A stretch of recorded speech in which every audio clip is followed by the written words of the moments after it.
Hunker down, brace yourself, and get ready. It's time for Lanny Swedlow. It's Lanny Sense right here, right now on KCAA 1050 and 106.5 FM. Featuring Lanny Swedlow, KCAA's resident gay, Jewish, liberal, pot-smoking, race-mixing, left-handed atheist, and evangelical fundamentalist Christian nationalist worst nightmare. The subjects that no one else will touch in quite the same way. So get ready to get touched. Get ready for Lanny Swedlow and Lanny Sense right now on KCAA.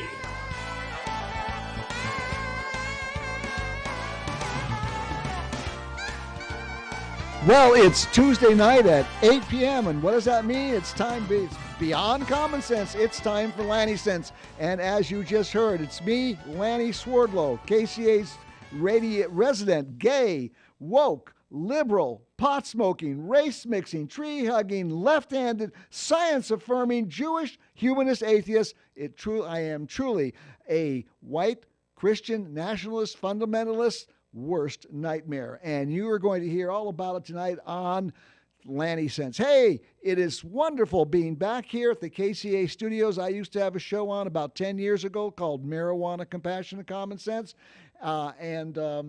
We did it for several years, and then I just stopped, and I'm back. A lot has happened in the last 10 years or so, and we'll be talking about that. But this show is more than just about cannabis. It's about politics. It's about the environment. It's about cultural and the whole kind of thing. So we're going to be talking about a lot of things. But tonight, we are going to be focusing on cannabis with our special guest, Edison Gomez Kraus, who is a resident of Anza, the founder of the High Country Growers Association up in Anza, where they claim to grow the best cannabis in California. And since California grows the best cannabis in the world, that means Anza grows the best cannabis in the world. He'll be explaining all about that. And we'll also talk about some of his political things that he's working on with Spanish voters and with the Riverside County Democratic Party. So stick around for Edison Gomez Kraus coming on shortly. But I thought maybe that, I should, listening to what I'm saying here, what I am, I'm gay, I'm liberal, I'm pot smoking. I am so far out in left field, so far out that if Einstein has said that space is curved, I am so far out to the left that I must be getting right. Hey, we'll have to wait and see what happens with that, right? But I want to tell you a little bit about my bio here. I'll give you a little bit of information this time. I'll give you a little bit more each time because I'm 78, so I've had quite a few years to rake up things that are going on in my life. But I was born and reared in Los Angeles. I went to Los Angeles public schools, and I was so Los Angeles that I actually went to Los Angeles High School, where I just celebrated a few months ago my high school graduation class 60th anniversary. And there was a lot of people there, but unfortunately there was a lot of people not there as well because they couldn't be there. But they're talking about looking forward to the 65th anniversary. I hope I'm still around for that. My career after I graduated from college, I went to Cal State Los Angeles, where I received a Bachelor's of Science in Zoology. I started to work as a public information officer for the Fish Commission of Oregon, and I kind of gave that up to become the editor and publisher of a couple newspapers. One of them was called Old Portland Today, which is about the Old Town section of Portland. The other one was the Fountain and the Northwest Gay Review, which was the first gay newspaper in the Pacific Northwest. And that was really an interesting thing for me because I got very much involved in the gay community back then in the early 70s. And a little story, and then I'm going to quit talking about myself. But in 1972, a bill had been introduced into the Oregon State Legislature to ban gay discrimination in employment. And so they were trying to get people to come there and testify. And I was at that time working for the Fish Commission of Oregon. And so I thought, well, I would go do it. But I was a little concerned for my job coming out as gay back in 72. Well, we did meet somebody who was an aide for Governor Tom McCall, and I talked to him about my concerns about speaking out at the legislature about being openly gay. And he arranged for me to meet Governor McCall. And I actually went down to his office and I told him what I was doing. And the governor said to me, Lanny, don't worry about it. You testify, nothing will happen to you. So it came time for my testimony, and this big legislature, there was a lot of people there, and a lot of people were testifying. But unlike all the other people, I actually prepared a written testimony and I presented it to them. I was the only one with the written testimony. So it was over, and the vote came, and it was voted to send it to the legislature, where it was eventually defeated. But what happened with my written statement was it was picked up by the Associated Press. It was the only written statement there. So the next day, the Associated Press article came out, and it was all about my statement with my name, Lanny Swerdlow, and it went throughout the entire state of Oregon. And so all the fish hatcheries and all the facilities that I was constantly visiting as a public information, suddenly everybody knew I was gay. And I said, uh-oh, I wasn't expecting that to happen. Well, I walked into the office the next day, and I got an immediate call into the director's office, who sat me down and says, well, Lanny, we heard about what you did yesterday, and I could tell right away that the governor's office had been in contact with him, because he was very nice about it all. He says, you're fine, Lanny, don't worry about it, but the next time you do something like that, would you please tell me in advance? And I promised him I would. Well, okay, all right. So let's get on to the show tonight. I want to talk about a couple of my websites that I operate that I hope you'll come and take a look at sometime, because this show is about atheism and it's about marijuana. First of all, I have a website called scientificfreethinkers.com. This is interesting because almost 30% of Americans describe themselves as religiously unaffiliated or atheist or agnostic. Now, this is encompassing close to 100 million Americans. This group of people is larger than any single religious domination in America, but it lacks the sense of community, infrastructure, and political clout of organized religion, and is vilified by those on the right. Religious groups are organized with coordinated social structures, large edifices, extraordinary political connections, and vast accumulations of wealth. They have ingrained themselves into the political fabric of the nation with massive representation in both political parties. Non-believers and religiously unaffiliated have none of this, as they are not organized into a coherent and effective coalition. The Scientific Freethinkers is being formed to give a voice to this ignored and often maligned group of Americans. From reproductive freedom to school curriculum, the religious beliefs of powerful religious denominations are being incorporated into laws and regulations that govern the actions of every U.S. citizen. From their religious domination of the current U.S. Supreme Court to their successful takeover of the Republican Party, their goal is to turn the United States into a religious theocracy dominated and controlled by those promoting Christianity.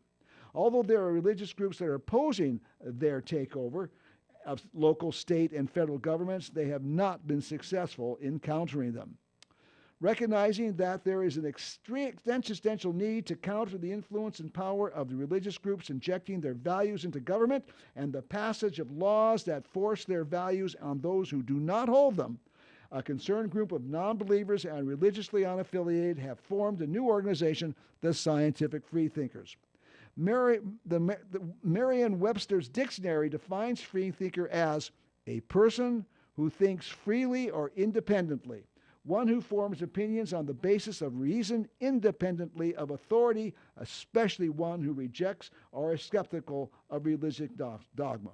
With the emphasis on science as the arbiter of truth, the Scientific Freethinkers is being formed to counter the influence of religious domination imposing their beliefs on Americans. And you can find it at www.scientificfreethinkers.com. Take a look at that website. There's some interesting articles I've got published there, and learn all about what we're doing. We'll be talking about that here. Okay, we're going to get to our guest in just a minute, but I wanted to announce that tomorrow is a very special day. For the third year in a row, we are recognizing on March 26th as National Science Appreciation Day. That's right. That's today. Today's March 26th. Hey, I missed it. I didn't. I forgot this. I thought tomorrow was March 26th. All right. So today is National Science Appreciation Day. And what's interesting, it's recognized by 24 states. It's recognized by Arkansas, can you believe that? Arizona, Colorado, Delaware, Illinois, Indiana, Kansas, Michigan, Missouri, New Hampshire, New Mexico, North Carolina, North Dakota, Oregon, Pennsylvania, South Dakota, Vermont, Virginia, Washington, West Virginia, Wisconsin, Wyoming, and the District of Columbia. Did you notice which state was missing? California is not recognizing National Science Day. So we've got to change that, and that's going to be one of the goals of this program. We're going to get the state of California to proclaim National Science Day along with these other 24 states. And let's see if by next year on March 26th, we've got National Science Day here in California. We will know we have accomplished something if we get that. All right. Well, it's 8:15, and what does that mean? It means it's time for our guest. And our guest today is Edison Gomez Kraus. He's a musician and a medical interpreter residing in Anza, California. And he's going to tell us all about Anza when he gets on here. He holds a bachelor in gastronomy from the Autonomous University of Baja California. I want to know about that too, Edison. Hey, Edison is a co-founder of the High Country Growers Association. And the High Country Growers Association is the growers in Anza, which they claim to grow the best cannabis in California. And since California is the best cannabis in the world, like I said, hey, that's the best cannabis in the world. He's going to explain to why cannabis from Anza is so good. He's also he's founder of Grupo Connection, a recent startup that aims to connect Spanish-speaking voters to candidates running for office in their area. He currently serves as a member of the California Democratic Party's executive board and is secretary of the Assembly District 36 of the Riverside County Democratic Party. So, Edison Gomez Kraus, welcome to Lanny Sense. Hey, Lanny, thank you for having me. It's an absolute honor, especially with that gigantic atheist prelude. It's an absolute honor to be here. Thank you for having me, man. We are so glad. You know, you are our first guest on our first new show here, and so this is going to go down in history. I am unworthy. Maybe. Yeah, you're right. No. If anybody is worthy, you are. We are so pleased that you could join us here. So anyway, tell us, I got it, before we get into Anza and all this, I want to know about the Autonomous University of Baja California. We got a bachelor's degree in gastronomy. First of all, what is gastronomy? Gastronomy is a kind of multidisciplinary degree that encompasses culinary arts and business administration focused on the food and beverage industry. So gastronomy, food and stuff. I finished high school in Chula Vista, and my band at the time was all moving to Ensenada, and I just wanted something artistic. I wanted to go to culinary art school, and this one had just opened up. I was the second generation to graduate from there. So I moved with my band to Ensenada to, study and try and make music. What kind of band was this? It was a punk rock band, Apple Sex. They still live in a very different iteration. It was a whole thing where the band that was at the time, half of the members suddenly left the city, so we were not doing much for a long time. But Apple Sex is my forever punk rock band. We're still playing. We're recording an album. Oh, you're still playing it? You're recording an album, and it's coming out in June. Yeah, Wow. Apple Sex. I wish I'd known we had a copy. We could have played a cut, but oh well. Did you used to perform in the cantinas?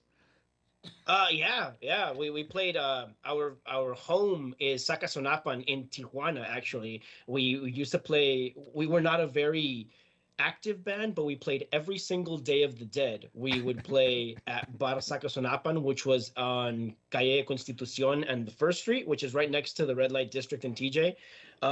This was, once we're on this topic, this was the first and the first bar in Tijuana where it was acceptable to smoke marijuana inside.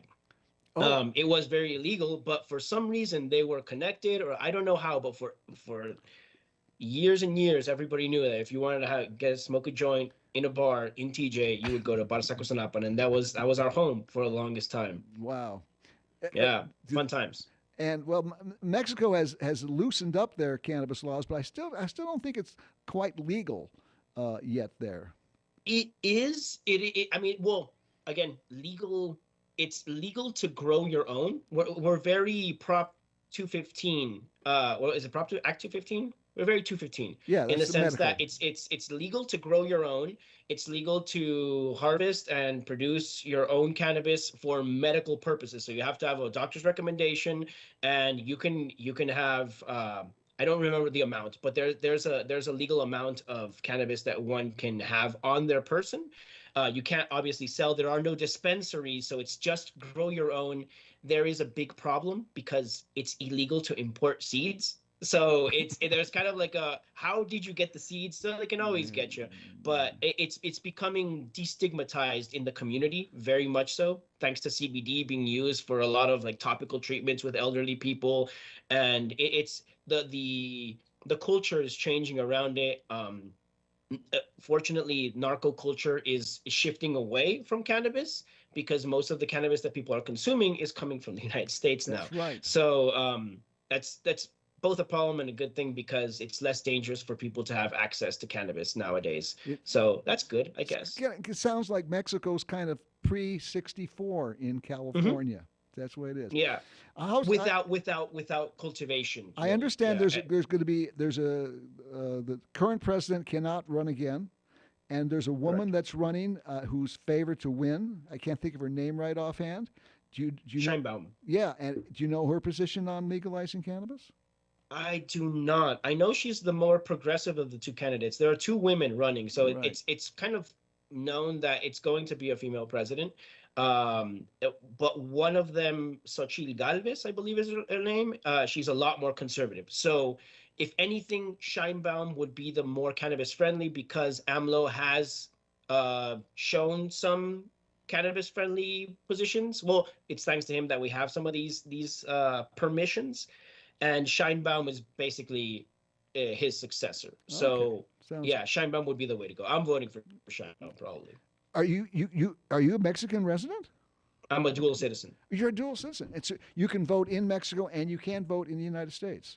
That is correct. Wow. That is correct. Your vote is more powerful than my vote. I can't vote in anywhere else except the United States. That's Yeah, interesting. it's something. That's interesting. Well, anyway, let's get to Anza, California. Now you live in Anza. What tell us about Anza. Yeah. Well, okay. There's some really nice things about Anza, some very horrendous things about Anza. I'll start with the nice things. Anza is one of those little pockets in California that is very unique in a sense that it has, you encounter all four seasons. We get snow, we get heavy rain, we get triple digit heat, and we have beautiful yellow autumns. Um, this makes for a very interesting climate for cannabis cultivation. That's why a lot of cultivators were drawn to this area back in I think, 1997. High Times published an article saying that this was going to be the new Mecca. This was the new Kush Mountains in California, and it does share some similarities. There are speculations as to why: the dryness, the abundance of water, the altitude, the soil. It does for very good cannabis. Fortunately, in Riverside County, we have a medical ordinance that allows people to grow up to 24 plants outdoors. So I think that's also why it kind of sets Anza apart, because right now all you're seeing at dispensaries and everywhere you go, it's indoor cannabis. And indoor cannabis may be very cool scientifically, but there's something about that, um, you know, sun-grown natural plant that a lot of people are drawn to. A lot of the farmers in our association tend to use insects rather than pesticides. So they just, instead of spending a lot of money on pesticides, they'll just buy like three Well, thousand dollars worth of it ladybugs and sounds like release them into the gardens. I mean, what you're talking about is the way cannabis should be grown, is environmentally friendly, doesn't produce greenhouse gases. In fact, it takes in carbon. So this is the way it should be, and it's too bad that it's not that way. But go ahead, tell us more about ants and growers. No, you're absolutely right. And that, for the listeners or viewers at home, that's how we met, right? We were in the fight for post 64, right after 64, when municipalities were supposed to come up with a regulatory framework. The farmers of Anza, which were, according to the sheriffs, in the thousands, but I think they were more in the hundreds and a couple outliers. A lot of us got together and made an appeal to the Board of Supervisors for micro business licenses, cottage farms, things to keep our community small and to avoid those mega farms, right? That both our grid cannot handle, that are not environmentally friendly, and are ultimately going to, I mean, they're going to attract outside investment, but what we wanted to do is help local producers make a living, local families sustain themselves with this plant and this product. Unfortunately, the NIMBYs won. The NIMBYs were louder, and in the case of that generation of Board of Supervisors, because right now we have an entirely different makeup. We have a majority Democrats, and it's going to look even a lot more left-leaning in November. So perhaps it might be a time to revisit that situation. But unfortunately, a lot of the farmers that were in that fight in 2017, 2016, have left the area because they can't cultivate legally, and they had to move or pick up a different walk of life. And it's one of my biggest regrets in life. You know, that was one of the biggest L's I've ever taken, but I take it with great pride that all of those farmers stood up for what they believed in after a lot of, and you would imagine, just like what you were talking about, being gay back in the day, a lot of these farmers did not want to come out of the shadows because they knew what would happen. And of the seven original high country growers, I believe four of them were targeted by Sheriff Bianco. Conveniently, they got hit with non-cannabis charges, of course, but they were raided. One of them was a Korean War veteran, a combat veteran. They pointed a gun at his service animal, a little English bulldog that, has a mouth this size. They dislocated his shoulder, all because he had a couple of generators that were not up to code, because he had a couple of plants and he dared to speak up. So that was a very unfortunate resolution of that whole event. But there are a lot of people still growing out here for themselves. Isn't there a lot of hmong growing there? There were. There were. And a lot of them have moved on. Many of them are still here because they're members of our community. That was one of the biggest issues, actually, with cannabis cultivation. And we talked about it constantly. It had nothing to do with cannabis cultivation, and more so to do with who was cultivating the cannabis. The majority of the farmers were Hmong or Mexican. And this town that voted 75%, I believe, to elect Donald Trump in 2016, was not having it because these people were going around town and they were liquid, they were buying things, they had nice cars, and they came up with every excuse you could imagine to tell them that they were destroying this community. And after they left, this community is left more impoverished than it was before they were here. And it was kind of telling of their true intention, because a few years later, another company tried to come in after all of the growers lost their fight. They tried to bring in a dispensary. They met every single requirement from the Board of Supervisors and planning. And the community that said that, oh, if they only played by the rules, we would be okay, came out in force against them. And I guess it's very perfect on your show, because after they had no racist arguments to make, they started making the religious appeal. Think of the children. It's close to a church, and we don't want our community's values, blah, blah, blah, blah, blah, blah, blah. Yeah. So ultimately, it was this the NIMBY will always be, very religious, very what is not like me does not belong. And yeah, it was very unfortunate because it was the church groups. Yeah, and I it's can't. interesting you said they started dragging out, they say patriotism is the last refuge of a scoundrel, and children are the last refuge of these people who are opposing cannabis legalization and its availability. Always drag out the children. And yet, of course, you know, cannabis is good for children too in many cases, especially remember what Dr. Oprah, I can't his name, Dr. Gupa and his thing on Charlotte's Web and the children suffering from epilepsy and all this kind of stuff. Um, so anyway, Absolutely, absolutely, and in a harm reduction sense as well.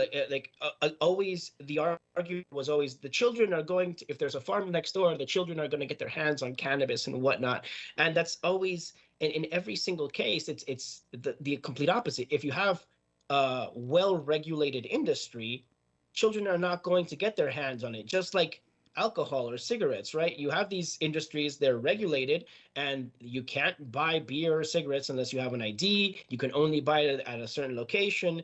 If beer were unregulated as it is, as cannabis was, then people would just be doing it in their backyards, and it would be more unsafe. one of one of You the thing want. one of the things that the opponents of Proposition 64 kept saying, "Oh my gosh, children are going to start using and consuming cannabis." And the fact is, in states where cannabis has been legalized, the use of cannabis by minors has not increased. In fact, it's been small decreases. And I think part of the reason is that because kids say, "Hey, my parents are using cannabis, it's not cool anymore," and they're not going to use it.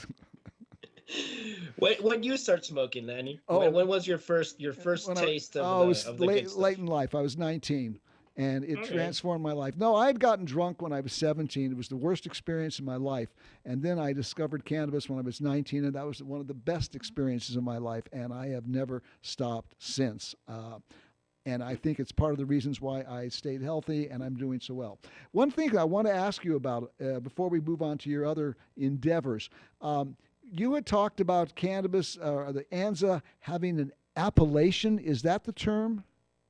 Yes and no. I guess it never took fruition. It was something that we were also angling for. And Explain what an that plays into appellation my is. gastronomy. Ensenada, where my alma mater is we have Valle de Guadalupe, which is uh, often compared to Napa Valley in Baja California. It's the wine central of northern Mexico. And obviously, so I was very involved in wine, and we wanted to do something similar with cannabis because, like any other product, agricultural product, it's strongly influenced by the places where it is grown. And if there is unique quality to certain places, like Champagne, like Región Toscana, like Valle Guadalupe, um, like the Rhone in Germany. Uh, it, you can do that. So the BCC or DCC, whatever it's called now, they had a pilot program for regional denominations of cannabis. So you could say like, oh, this is Emerald Triangle cannabis, this is Temecula Valley cannabis, this is Anza Valley cannabis, and obviously it's there's an added value to a product that has a history, that has a story behind it, right?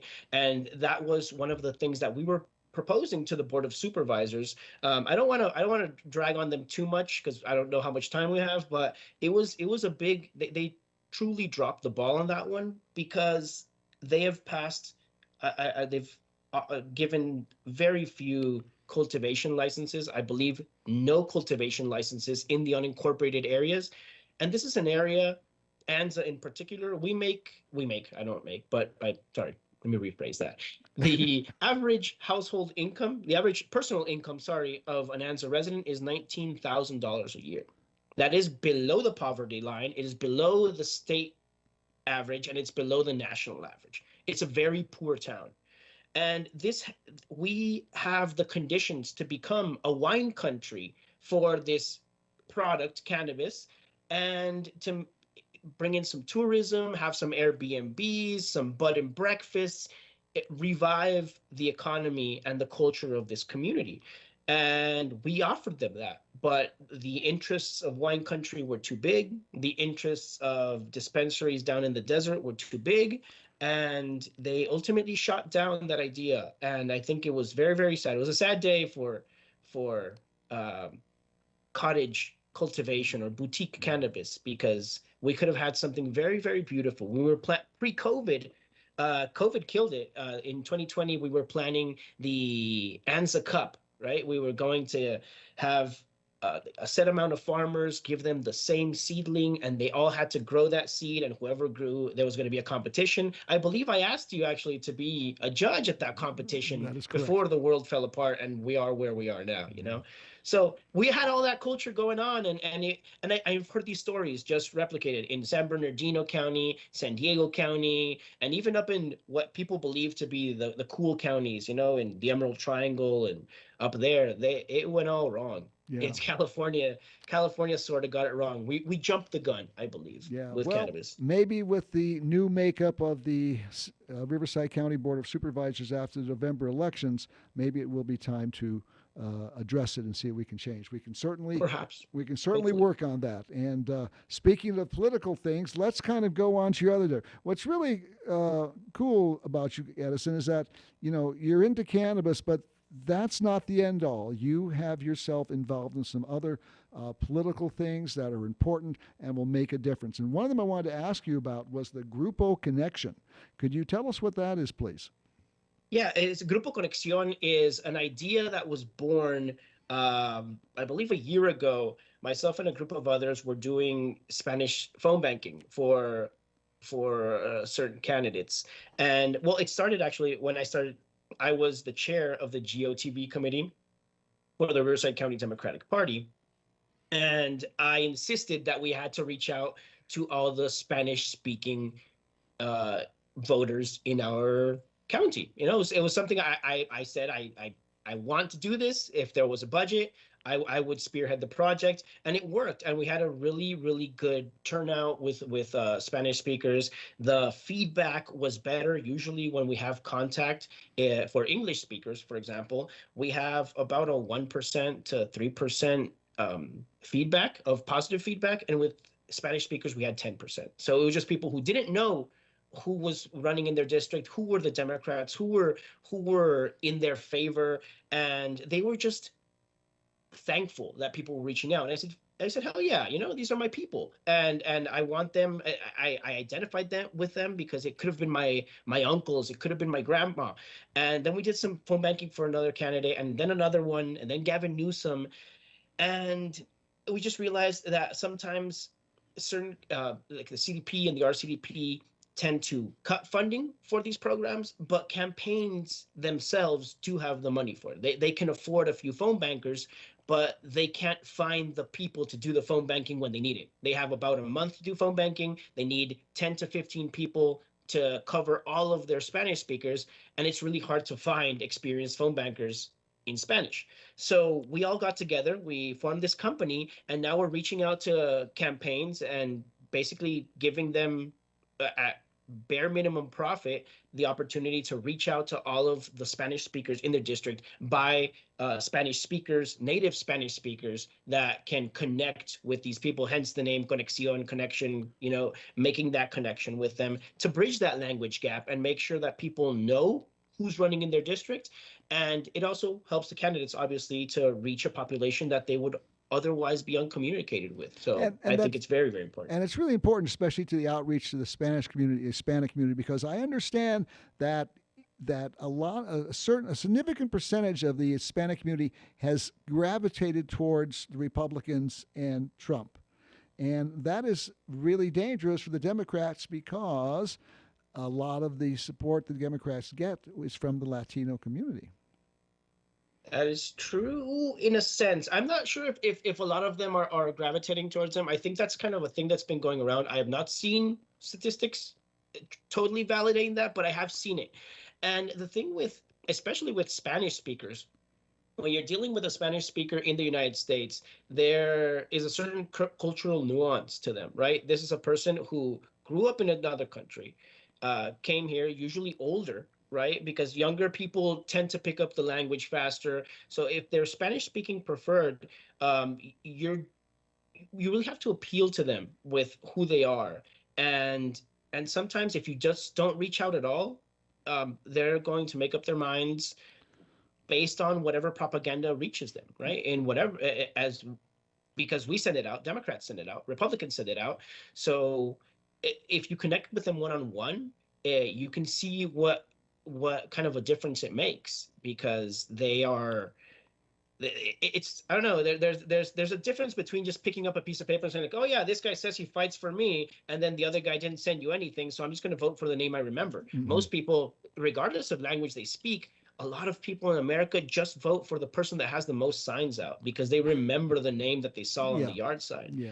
It's frightening. So yeah, the more informed people are, the better off we all are. Education is key in every sense in politics, and right now there is seriously lacking political education. Well, now, how do you think, since you're obviously very involved politically in the Hispanic community, how do you think the abortion issue is going to play there? Hispanics tend to be Catholic. The Catholic is totally opposed to abortion, and how is that playing out in the Hispanic community? So, I mean, well, again, using the terms Hispanic community really means anybody who speaks Spanish. And the Latinos in general, young Latinos are mostly progressive. Like you'll find that the majority of young Latinos are more to the left than you and I, basically. Older Latinos who would be more religious, I think are not necessarily single issue voters. And that's something that we've encountered. They may be against one thing, but they're very pragmatic. And again, when you come to the cultural nuance, who is a Spanish speaker in the United States? It's an immigrant. It's a person who has seen struggle, a person who has seen abuses of power wherever they come from. So they're not going to say like, oh, I'm sorry, I draw a line at this one particular issue. If you're talking about immigration, you're talking about economic opportunities, you're talking about, I don't necessarily think the Latino community is very strong. I mean, the Spanish-speaking Latino community is very strong on foreign policy, but yes, they are when it comes to our treatment with Mexico. So you've seen what is, the Speaker of the House is saying about Mexico, and people get really patriotic when you start trashing Mexico. So, yeah, I do not see abortion as being a huge line in the sand for the Hispanic community, especially because younger Latinos are very progressive, and I love that. I love that for them. Yeah, and thanks to people like you with your group of connection, these people are being educated, and we're more likely than to see it to continue for them to stay progressive and fight for those kind of issues that are so important. And the Latino community is what, they're going to be the majority in this country in what, 20 or 30 years or something like that. It's just incredible. We're going to be large, yeah. But again, that's one of those things where again, I also feel like with the candidates that we work with, and especially right now with a big election coming up in November, one of the biggest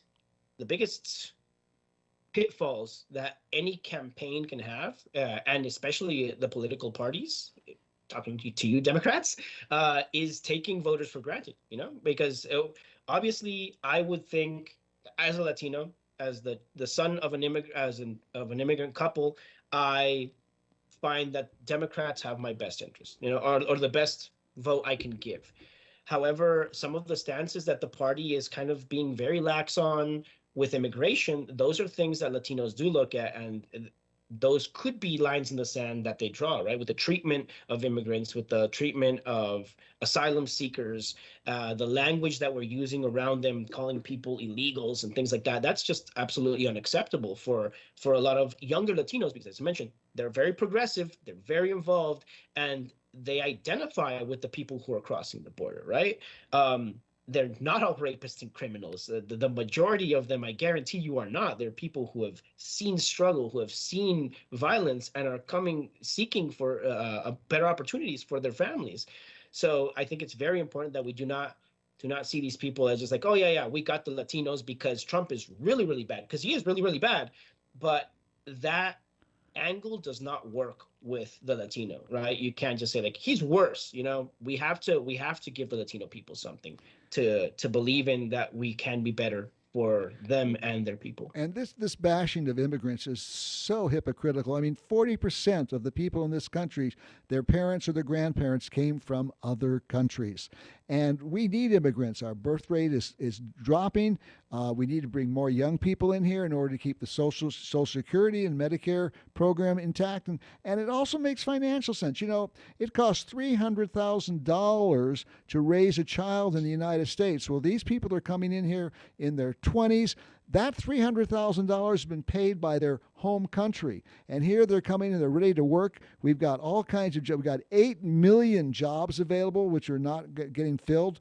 And we need immigrants. And this thing that we're trying to make it so they difficult to come here is only going to hurt this country in the long run. And all these senior citizens who are so worried about their Social Security, and the ones who are moving into Social Security shortly, if we don't have more funds coming into the Social Security system, you're going to see what they're predicting by 2030 there'll be a 25% cut in the amount of money that seniors get from Social Security. And that can be halted very easily with immigrants. Well, listen, one other thing. You are very active in the Democratic Party. Tell us about some of your actions in the Democratic Party and what you think the Democratic Party should be doing in this 2024 election. Oh, that's a big one. Yeah, but so yes, I am both a member of the Riverside County Democratic Party and the California Democratic Executive Board, as you prefaced before I came on here. As far as the California Democratic E-Board, which is coming up this May, I have 3 resolutions already going to the floor, not by myself. One is authored solely by me. The other 2 are co-authored. I have a resolution calling homelessness or houselessness a state emergency with Dr. Jen Carson. She's the main author on that one, which is a very important issue. Speaking of like the immigrants, this culture of othering individuals is very troubling. How we treat humans like non-humans, so we can kind of box them into something we don't like. And then just people are talking about killing homeless people or putting machine guns at the border, right? So I think that's a very important issue that we're bringing up to the California Democratic Party Executive Board, along with Steve Brooks and Lisa Andres. With the help of Maha Rizvi, we wrote a resolution for the California Democratic Party to call for a permanent and immediate ceasefire in Gaza to stop that bloodshed. Bloodbath. The bloodbath. Yes, thank you for using that word. Yeah, that's the one. And again, playing into the same issue. Yeah, the othering of people, just seeing people as numbers, right? We just can't. You can't continue to do that. That's very important that we take that stance. And finally, one that's a very important issue to me is the stopping law enforcement from purchasing biometric and personal data rather than getting it from a judge, from a warrant. I've also been working closely with the sex work community and the decriminalization of sex work. And that's something that they are police officers in California and across the nation found a loophole, whereas they don't need to go to a judge to issue a warrant to get personal data on you. Every time you say accept cookies when you go onto a website, every time that Facebook, Meta, or Google, or Apple collect your data, law enforcement can just go to third-party data brokers and purchase that information. So they know where you live, they know how you act, they know what you shop, how you shop, where you shop, and it's technically legal. So we're trying to stop that loophole. Mostly to protect sex workers right now, but that is a thing that can easily be translated to activists in the future. We saw it post 9/11. They could target the Muslim community. They could use it to target any minority community, right? They can use it to target Jewish people. They can use it to target Latinos. We're seeing in Texas, which was the state, I think it was Texas, that passed that state law that they can just interrogate a person on the street, right? So it's Arizona. Arizona, sorry, Yeah. Arizona. Texas is bad for other reasons, right? Yes. But yeah, no, that Arizona law. So you see all these things playing into fruition. See it with Florida with the anti-gay things and anti-trans legislation. They can use it to target gay and trans youth. They can use it to track women using menstrual trackers to figure out who's having abortions and who isn't. So.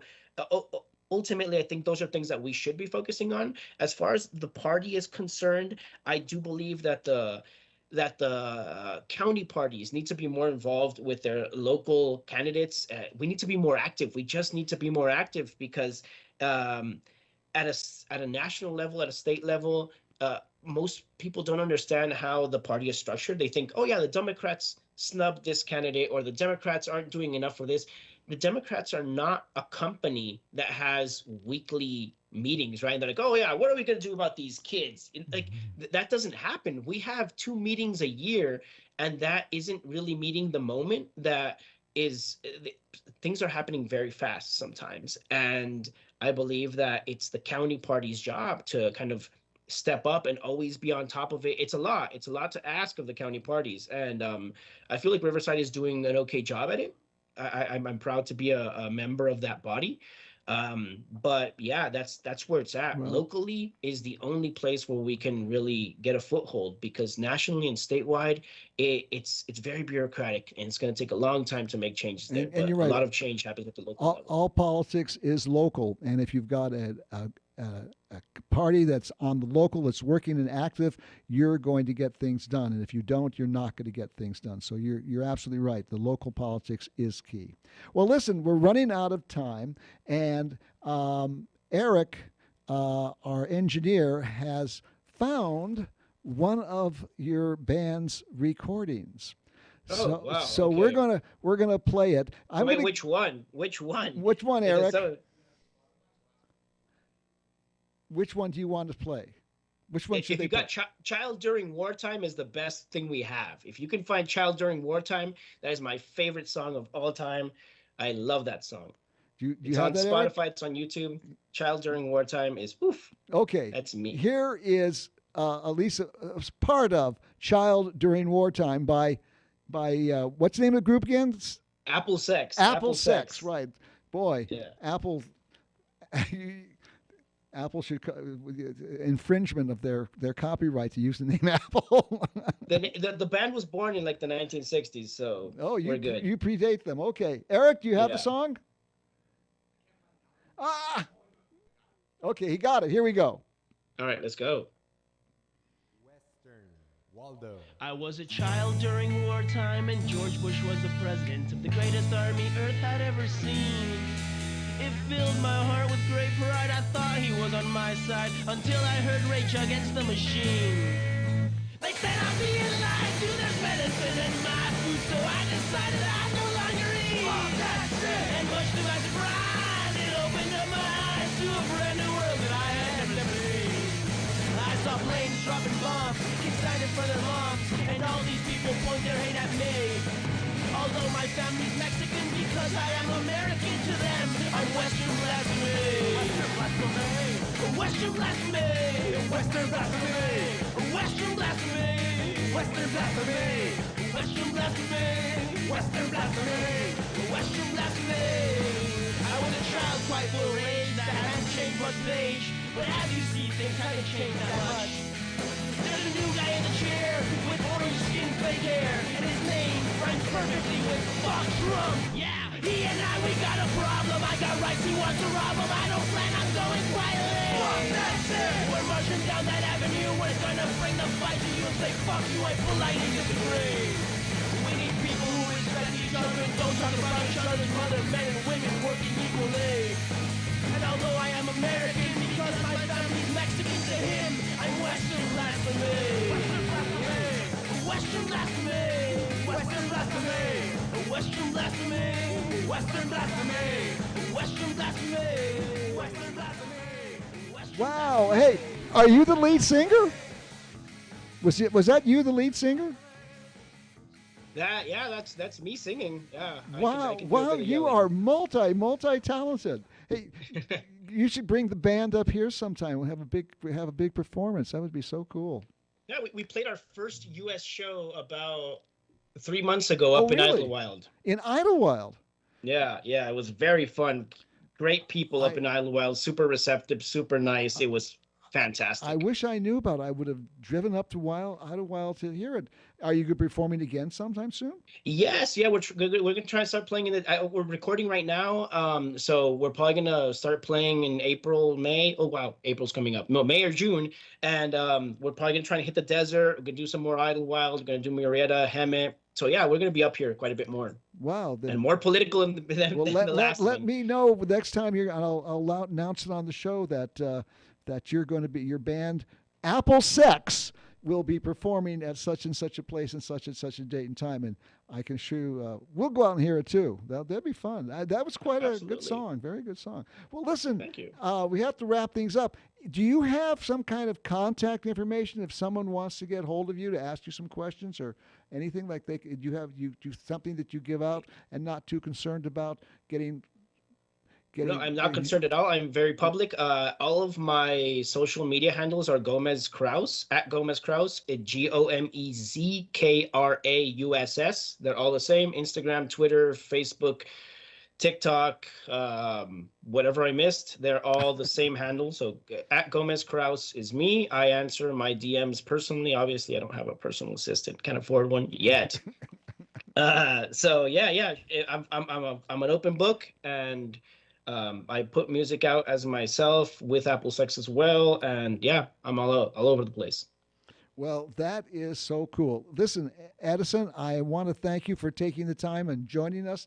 You, I have, I had never realized how talented and the complexities of all the things you're doing. It's amazing. So thank you very much for all your work you've done for cannabis, for the people of ANZA, for the Democratic Party, for the Latino community. We need more people like you. So thank you for taking the time to joining us. And I look forward to seeing you at Democratic functions. Yeah, truly an honor. Thank you so much for having me. It's super cool to be your first guest, and I wish you the best of luck with this radio show. I think it's really cool. We need more gay leftist atheists on the air. So Right. hell yeah, Science more affirming. power to you. Science affirming. Thanks, Edison. Take care. Bye bye. Laters. All right. Well, Edison Gomez Kraus, he's a really wonderful guy. I worked with him many times in the Democratic Party, and I look forward to continuing to work with him in the future. Well, we're running out of time now. We've only got a couple minutes left. I want to thank you for joining us here on our very first show. And we're going to be here every Tuesday at 8 p.m. If you do miss the show, hey, Eric, if somebody wants to hear this podcast, how do they hear the podcast? You guys could go to kcaaradio.com and they'll have a catalog of all your guys' episodes, as well as on YouTube if you guys look up your guys' show name. Oh, really? So we're on YouTube now. Oh, my Yes, yeah, gosh. yeah. Oh, wow. We're really going places. All right. We'll see if we're going places. Hey, please, if you have friends, and I'm sure you have friends,